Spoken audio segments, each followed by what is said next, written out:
নমস্কাৰ সকলোকে স্বাগতম জনাইছো মোৰ চেনেলৰ অন্য এটি ব্লগলৈ আশা কৰো আপোনালোক সকলো ভালে আছে আৰু সুস্থ আছে আজি আমি গৈ আছো সুৱালি আজি বেজি আছে বেজি দিয়াবলৈ গৈ আছো তাই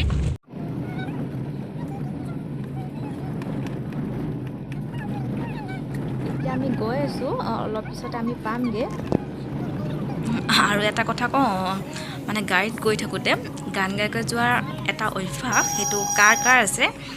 মোৰ কিন্তু হেতু অভ্যাস আছে যদি আপোনালোকৰো আছে তলত কমেন্ট কৰি জনাব আৰু এয়া হ'ল আমাৰ ঘৰৰ ওচৰতে থকা সপ্তাহিক বজাৰ ইয়াত শুকুৰবাৰে বজাৰ বহে আৰু কাষতে আছে এখন স্কুল এতিয়া আমি গৈ আছো ইফালে বেটি ধুনীয়াকৈ চাই গৈ আছে আৰু অলপ সময় পিছতে আমি পামগে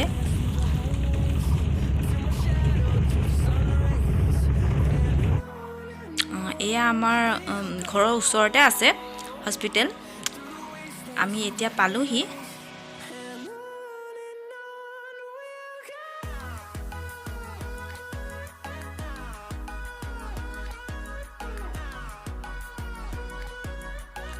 এতিয়া আমি আহি পালোহি তেতিয়াহলে মই আপোনালোকক একেবাৰে ঘৰ লগ পাই আছো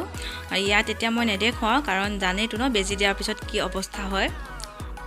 হে গাইস মই একেবাৰে আপোনালোকক লগ পাইছো সন্ধিয়া এতিয়া মই খানা বনাবলৈ যাওঁ তাকে আজি ভাবিছো লোকেল মুৰ্গীৰ মাংস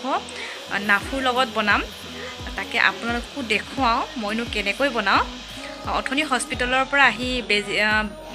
মানে ভিডিঅ' কৰা নহল কাৰণ ছোৱালী যিহে আমনি কৰিলে বেজি দিয়া আৰু জানেই ন সৰু ৰাস্তাতে বেজি দিলে কিমান কষ্ট হয় সেইকাৰণে আৰু ভিডিঅ' নকৰিলোঁ এতিয়া মই একেবাৰে ঘৰত আহিয়ে ভিডিঅ' কৰিছোঁ যি তাই আমনি কৰিছে সেইকাৰণে মই ভিডিঅ' কৰা নহ'ল তেতিয়াহ'লে একেবাৰে মই আপোনালোকক পাকঘৰত লগ পাম মইনো কেনেকৈ বনাওঁ লোকেল চিকেন আৰু নাফু তাকে মই আপোনালোকক অলপমান দেখুৱাম ভাবিছোঁ তেতিয়াহ'লে বলক ভিডিঅ'টো আৰম্ভ কৰোঁ ইফালে মই মাংসৰ লগতে পিঁয়াজ অলপমান কাটি থৈছোঁ প্ৰয়োজন অনুসৰি ইফালে মই 3টা জলকীয়া আৰু নাফু লৈ লৈছোঁ এতিয়া মই কেৰাহী এখন পাতি তেলখিনি গৰম হ'বলৈ দিছোঁ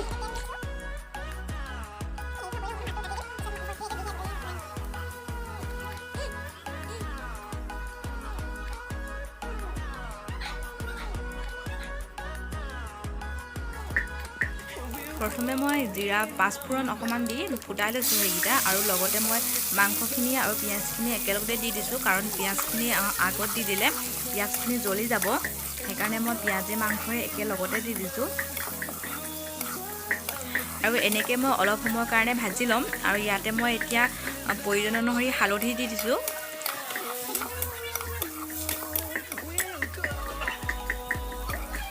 এনেদৰে মই অলপ সময়ৰ কাৰণে ভাজি ল'ম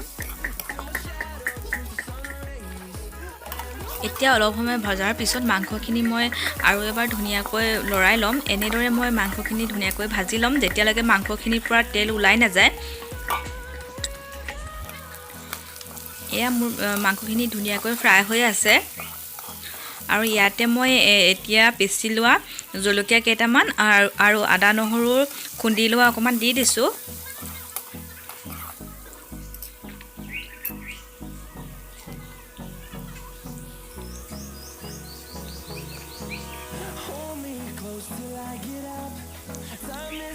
আৰু এতিয়া মই ইয়াতে নাফু কাটি লোৱা নাফুখিনি মই দি দিছোঁ আৰু এনেদৰে মই অকমান সময় ধুনীয়াকৈ ভাজি ল'ম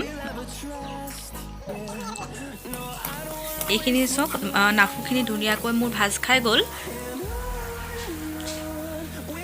আৰু ইয়াতে মই কেইডোখৰমান কাটি লোৱা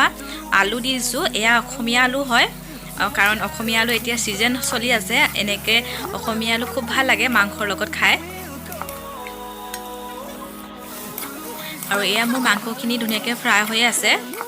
আৰু এইখিনি মই গ্ৰেভি নকৰোঁ এইখিনি মই এনেকৈ ফ্ৰাই বনাম আৰু এতিয়া মই ইয়াত অকমান পানী দি ধুনীয়াকৈ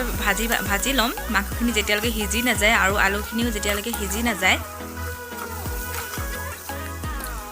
মই এনেকৈ ঢাকুন লগাই অলপ সময়ৰ কাৰণে ভাজি ল'ম মাংসখিনি আৰু এতিয়া মই ইয়াতে অকণমান পানী দি দিছোঁ মই সৰহকৈ পানী ব্যৱহাৰ নকৰোঁ ইয়াত মই অকণমান পানী দি মই ভাজি থাকিম মাংসখিনি আৰু ইয়াতে মই এতিয়া অলপমান ৰেড চিলি পাউডাৰ দি দিছোঁ আৰু কিন্তু জিৰা পাউডাৰো অকণমান দিছিলোঁ কিন্তু দেখুৱা নহ'ল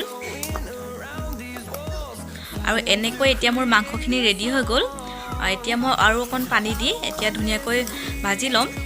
আৰু এয়া মোৰ মাংস এতিয়া ৰেডি হৈ গ'ল আৰু ভিডিঅ'টো চোৱাৰ বাবে বহুত ধন্যবাদ